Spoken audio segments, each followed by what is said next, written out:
Call all y'all about Shalom to the elect. This is a little quick video about what's been popping up in the news lately, as far as UFO sightings and all this other stuff going on while there's war shit breaking out. So I happened to see this video last night when I was getting off work, and they're talking about a massive cigar-shaped UFO that was spotted over this oil refinery.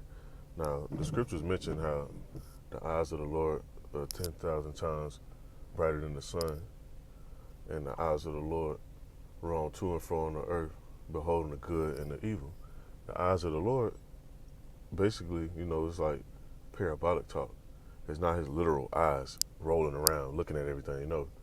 He has his angels going out, seeing what's going on, beholding the good and the evil. And they come back and give a report.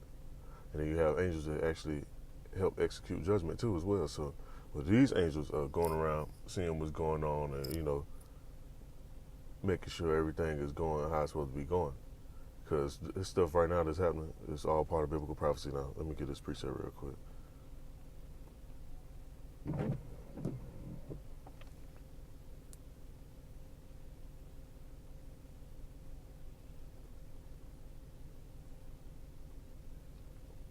Book of Zechariah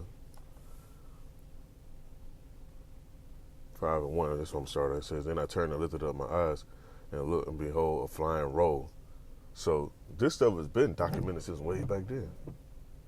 The terminology just switched. That's why a lot of people be like, "Oh, the Bible was manipulated and this was this and that." Like, no, all they did was just change the language up. That's all they did, and republish it. So what you have to do is do your homework and go look up these words, see what this means, see what that means.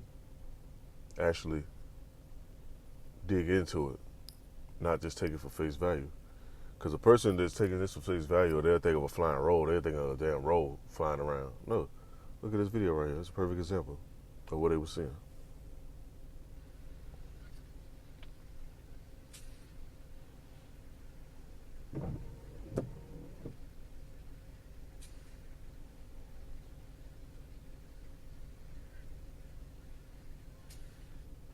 And when the Lord come back, he's coming back with the angels. So he should come out with power, with clouds and power and great glory. He ain't talking about literal clouds just floating. He's talking about how them ships gonna be floating through the sky. How big they're gonna be. They're gonna be covering the sky like a cloud. Sometimes the ships are actually cloaking the clouds, but when they come back, every eye gonna see them, even them which pierce them. So that means the people that pierced them back then in the ancient times, they're back today. And for Net and not a Jew to say what he said recently, he a damn devil, talking about Genghis Khan and how to see the Lord. Only reason why he ain't turned up back then, because he had to fulfill a prophecy. It's like, okay, you know what you're supposed to be doing. You know certain stuff supposed to happen. So you're not going to go against what you know, especially if you're in order. And see, that's the difference with our people in Amalek. See, Amalek like to do shit out of order. Our people try to be in order for the most part. Our people, the reason why we became so out of order, because we adapted the customs of the heathen. And that's why the Most High allowed the heathen to even rule over us, because he told us that was going to happen. That's what was prophesied as well. That was in the book of Deuteronomy.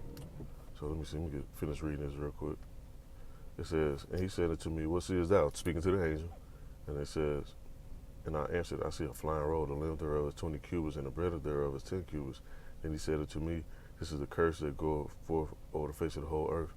For everyone that stealeth shall be cut off." So who did the most stealing and still stealing to this day? Esau. Esau been running around stealing, taking shit, doing the most. It says, "For everyone that stealeth shall be cut off as on this side according to it. Everyone that sweareth shall be cut off as on this side according to it. I will bring it forth, says the Lord of hosts, and it shall enter the house of the thief, and into the house of him that sweareth falsely by my name. And it shall remain in the midst of his house, and shall consume it with the timber thereof and the stones thereof. Then the angel that talked with me went forth and said unto me, Lift up now thine eyes, and see what is that goeth forth." So like, I'm over here listening to my background. I hear the sirens and shit. And I said, what is it? And he said, this is an ephah that go forth. He said, moreover, this is their resemblance through all the earth. And behold, there was lifted up a talent of lead, and this is the woman that sitteth in the midst of the ephah. And he said, this is wickedness. And he cast it into the midst of the ephah. And he cast the weight of the lead upon the mouth thereof. Then I lifted up my eyes and looked, and beheld, there came out two women, and the wind was in their wings. But they had the wings like the wings of a stork, and they lifted up the ephah between the earth and the heaven. Then said I to the angel that talked with me, whither do these bear the ephah? And he said unto me, to build in a house unto the land of Shinar, and it shall be established and set there upon our own base. Now, the main point I really want to get into, I just finished reading the rest of that, is about this flying scroll and how the angels actually come down. They don't just come down as no white baby or none of that, like how Esau tried to portray it. Because that's what Esau like to put out in the media. They like to whitewash everything and make it seem like everything is just white. The ancient warriors was white. The angels was white. The scriptures mention how they did that. He covered the faces of the judges thereof, and not wearing who is he. There's only one person that has the authority to publish and republish books, and whether it be history books or videos and all that stuff.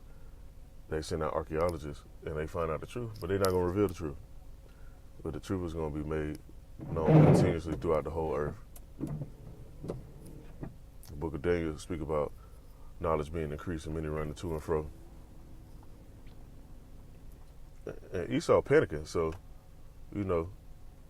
all this stuff is supposed to happen how it's happening. It's another video I got queued up too. Let me go to that real quick. I'm getting in this one. It says giant unknown object captured in the sky. Now you do have Esau with a Project Bluebeam and other shit like that, but for the most part, you're gonna be able to tell what's what, because Esau got drones. They got the Project Bluebeam.